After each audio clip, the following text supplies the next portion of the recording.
read a quote this week from a world leader, I don't know who it was, who said, "Fear is not a good advisor."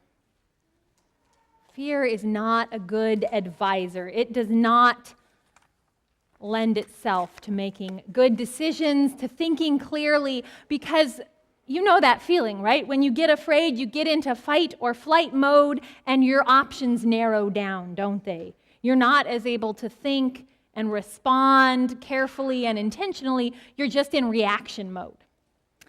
My poor husband has learned about me that I am very easily startled. And so he has learned that he needs to walk, even in a house where I know that I do not live alone, even in a house where I know he is also home. If I am by myself in a room and I don't see him enter, he knows he has to kind of make a little noise on the way into the room so that when he speaks, I don't go, "Ha!"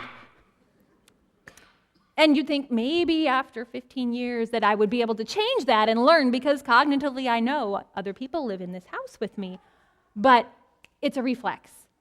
I'm startled. I wasn't expecting it. And so it's very easy to do. And folks have managed to do it to me here at church too, because it doesn't take much. I just have to be pointed the wrong way. Maybe I need to get my hearing checked. But it's this reflex, right? Fear is.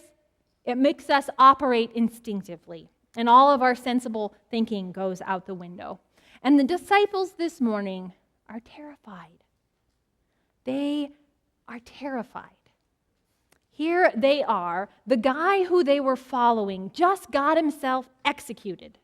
Executed for blasphemy, executed for treason, executed for making trouble with all the authorities there were to make trouble with. And so they made an example of him. And they did it in the most publicly shaming way possible. Might not be safe for them to show their faces for a while, these disciples are thinking, and so they're hiding.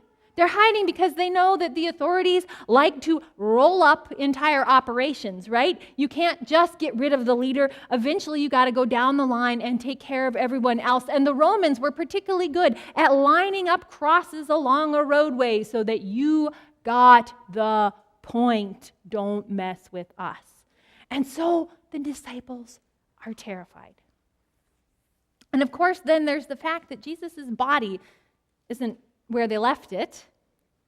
And Mary Magdalene has told them this story about having seen Jesus, and they don't know what the consequences are going to be.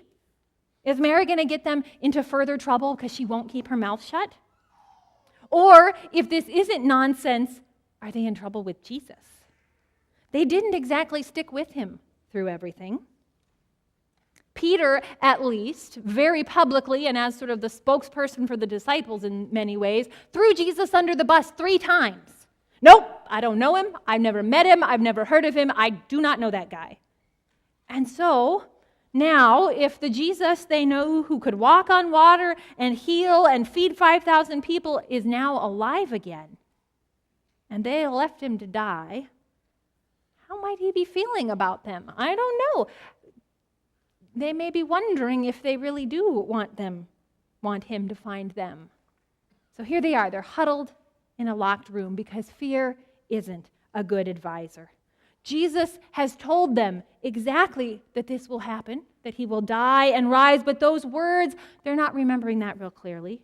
And Jesus' big commandment, his instructions for now, when I'm gone, here's what you're to do, which was love and service.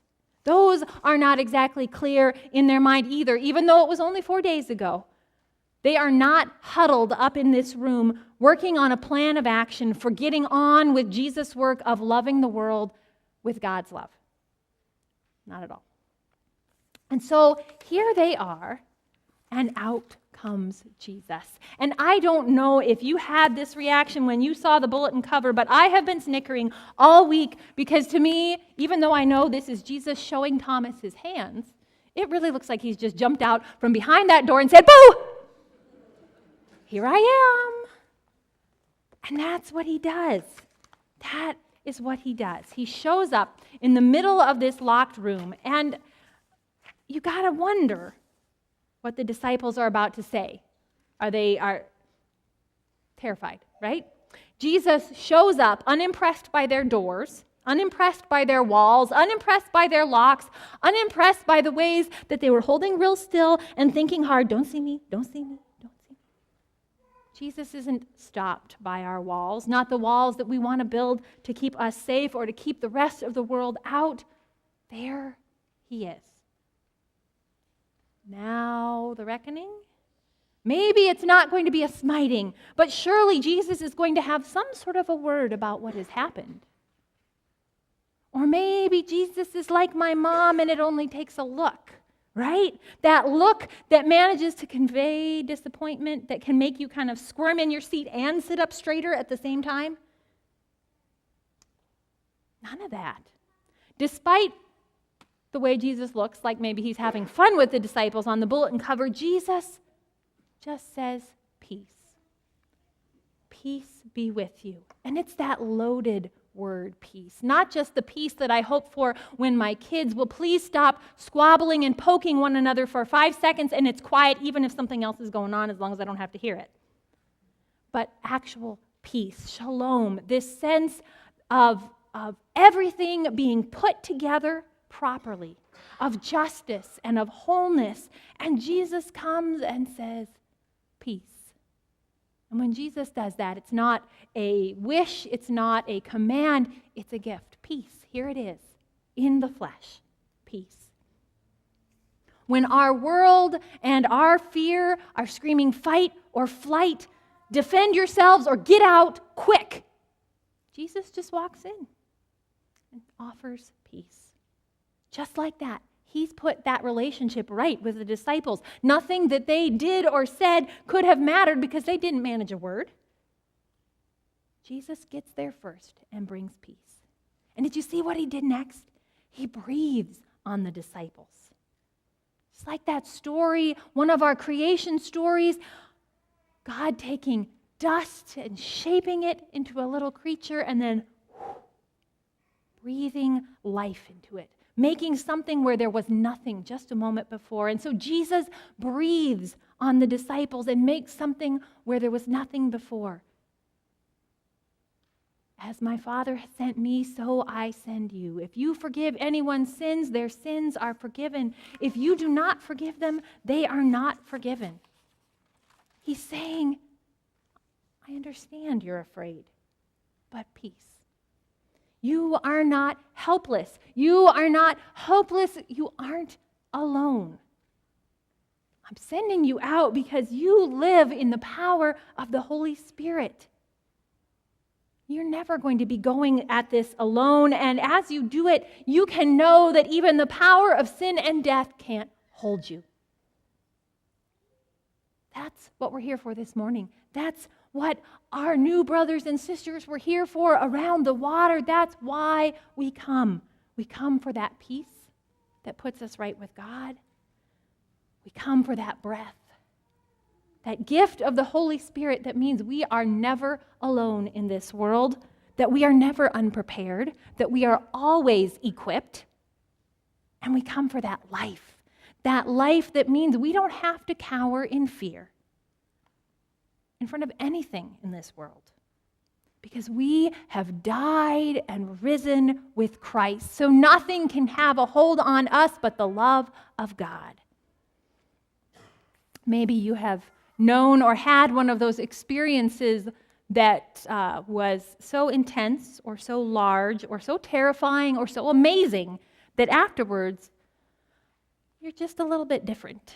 There was a story on the radio this weekend about a nurse, and she was talking about this terrible, fascinating, gory experience that she managed to save someone's life in the hospital. And she said, and after that, I just wasn't afraid anymore. If I could get through that, I just had this confidence in my practice as a nurse, and she went on for 20 years to be a nurse and to do the things that you do. She said, but after that, the rest was just nothing. And that's where we are as people coming up out of that cold, wet water. We have died and risen with Christ. After that, what do we have to be afraid of? We go in God's love. We go filled with God's Spirit, and there's nowhere we can go that God is not. And so Thomas is our guy this morning. Thomas, who has these questions. And we're sometimes afraid of questions. I think that when I was young, he was called Doubting Thomas, and there was sort of this wag of the finger. Even if the finger wasn't moving, you could tell by the tone, oh, Doubting Thomas. He had to ask questions. He asked for more Jesus. What was he thinking? When is it ever a bad thing to ask for more Jesus, right? And so Thomas is our person. We have died and risen with Christ. We don't need to be worried about asking a question or wondering. One of the gifts of working with the 7th grade confirmands this spring has been reading their sermon notes. And Pastor Tim has a line for them that says, what are some questions you have from this? Oh, they are so good.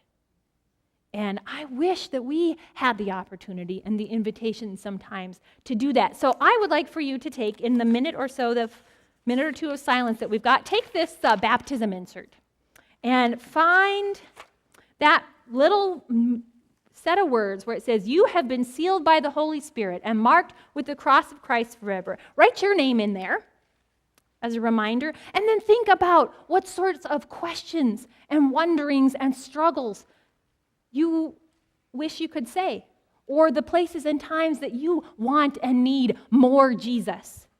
And go ahead and write those down. Maybe you take it home with you and you just remember that seal of the Holy Spirit and the cross of Christ is bigger than any of those things. Or maybe you pass it off to the pastor, because pastors love questions. I didn't get many from the first service, so I'm hoping maybe I will this service. Because wherever we go, whatever we do, however we wonder and struggle, we have been claimed by the death and resurrection of Jesus Christ. And so we don't go alone. Thanks be to God.